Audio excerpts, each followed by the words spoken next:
Si vous voulez, la radioastronomie a démarré au laboratoire de physique de l'École normale supérieure en 1946. Et en 1946, il y avait deux personnes, Jean-François Denis et moi. Jean-François Denis est normalien, moi je ne le suis pas. Mais il y avait un directeur de l'École normale supérieure qui savait que le Soleil émettait un rayonnement radio parce qu'il avait été dans un laboratoire anglais pendant la guerre.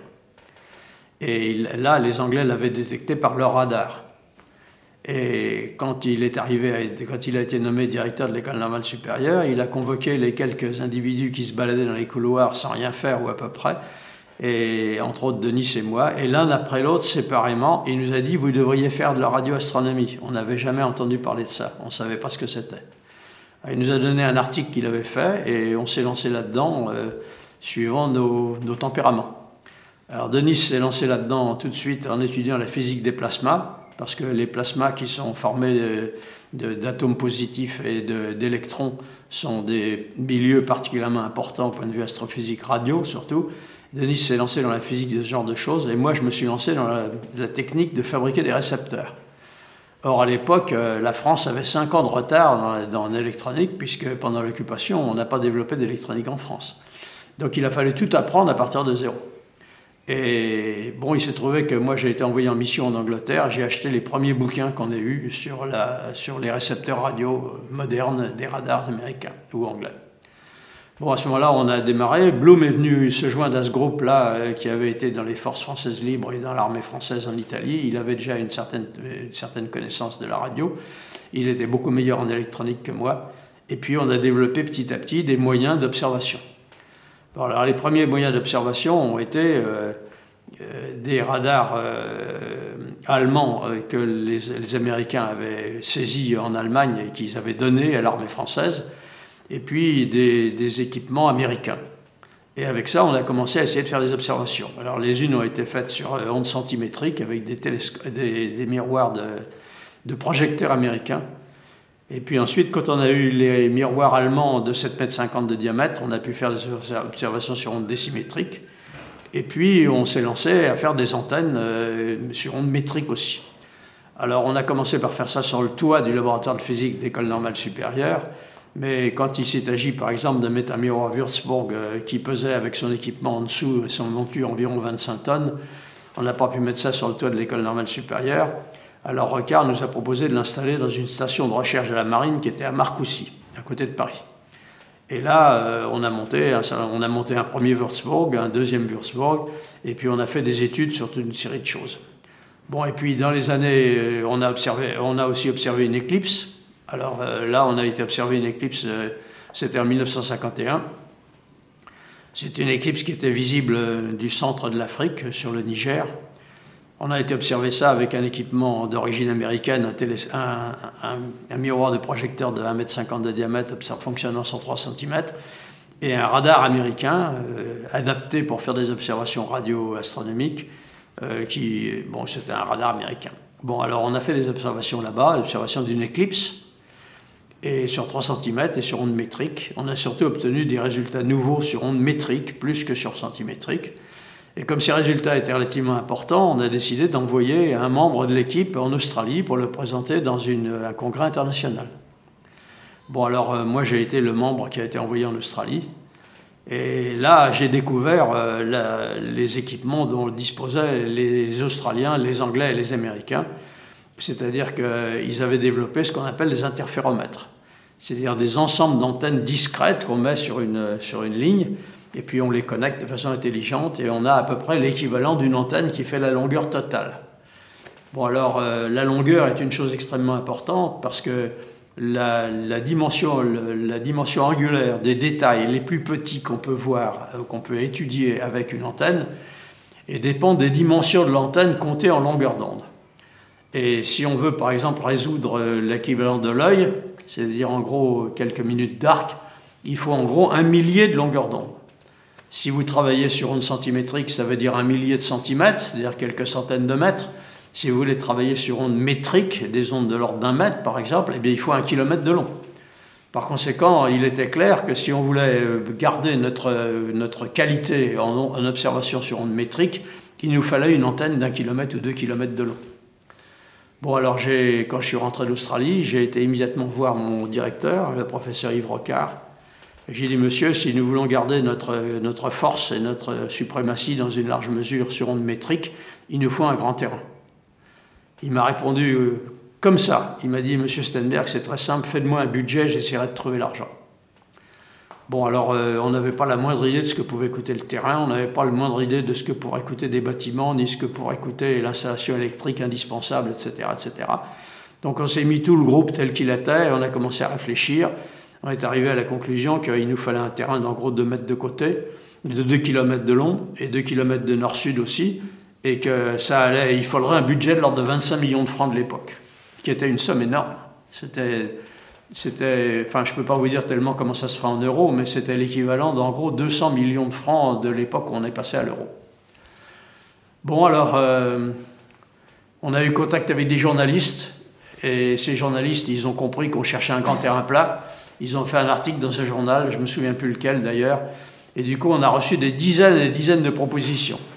Bon, alors, Blum et moi, on est partis en voiture pour inspecter ces différentes propositions, ces différents terrains. Et on en a vu une quantité fabuleuse, enfin plusieurs dizaines. Et puis finalement, on a acheté le terrain de Nancy parce qu'on avait un membre du groupe dont le père était notaire à Vierzon et qui avait un client qui voulait vendre un terrain. Bon, alors on a été visiter le terrain et puis ensuite on a emmené des récepteurs pour savoir dans quelle mesure c'était un endroit qui était calme au point de vue radioélectrique, qu'il n'y avait pas trop de parasites. Et finalement, on a acheté le terrain.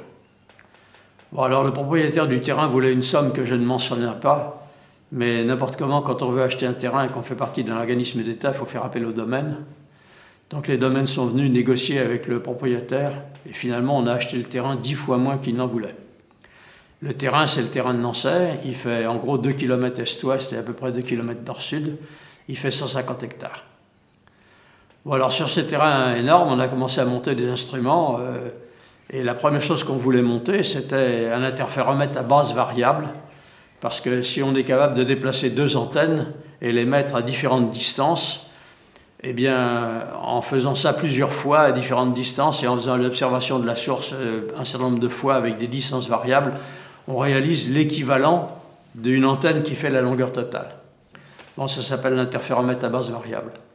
D'autre part, on a aussi décidé de faire un interféromètre avec 16 antennes réparties sur une certaine longueur, toujours environ 2 km, 1,5 km. Et ça, c'est principalement Blum qui s'est occupé de ça.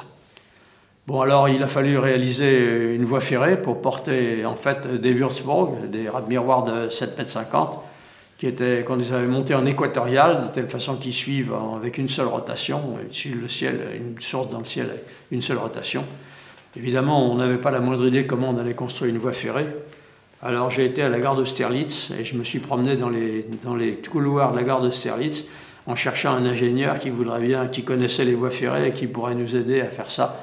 Et j'en ai trouvé un, dont je ne me souviens plus du nom d'ailleurs, mais qui était plein de bonne volonté et qui a dit « Mais qu'est-ce que ça tienne, moi je vais vous dessiner la voie ferrée qu'il fallait ».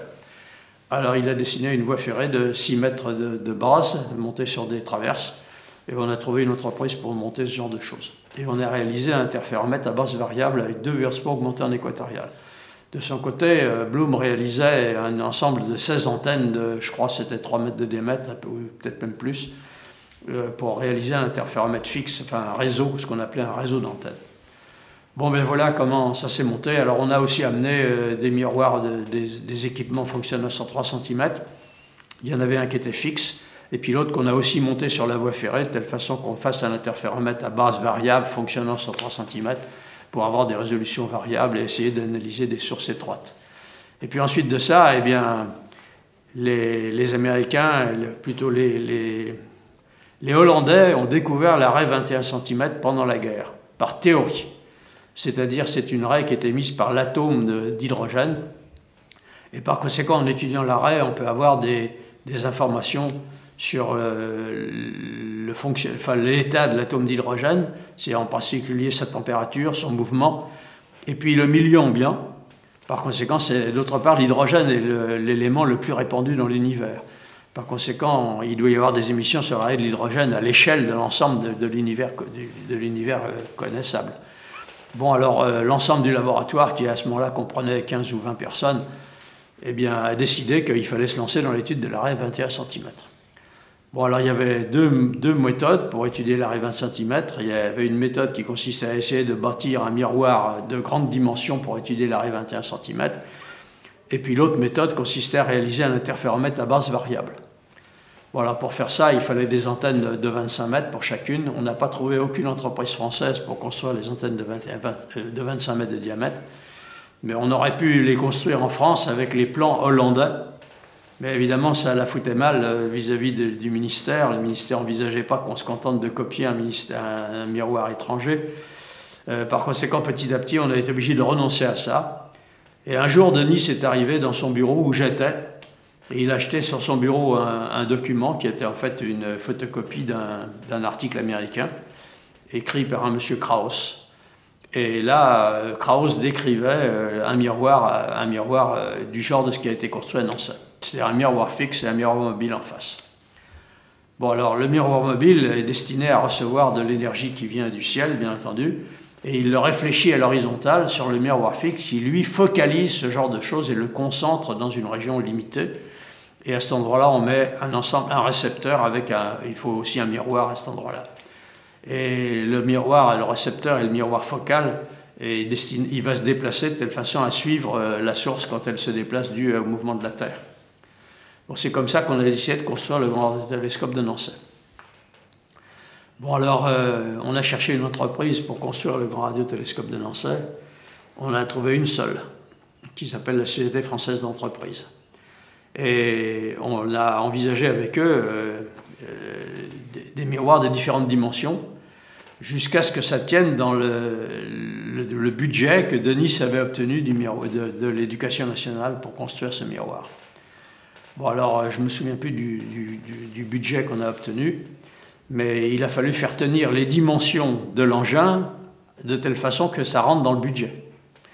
Bon, alors finalement, avec la Société française d'entreprise, on s'est mis d'accord sur un miroir fixe de forme sphérique qui faisait 300 mètres de large et 35 mètres de haut. Et le miroir mobile devait faire 200 mètres de large et 40 mètres de haut. Et il devait être pointé horizontalement pour qu'on puisse pointer n'importe où dans l'espace. Bon, alors, la Société française d'entreprise a décidé de commencer par une fraction de cet engin. Alors, ils ont construit 35 mètres de large ou 50 mètres de large du miroir fixe. Et puis ensuite, le miroir mobile qui faisait 40 mètres de large sur 40 mètres de haut, qui était mobile. Et il s'agissait de voir dans quelle mesure ça remplirait les conditions, dans quelle mesure ça pouvait se faire. Bon, alors, quand ça a été construit, le garçon qui s'occupait de ça, qui s'appelait Gina, il est mort depuis d'un accident de montagne.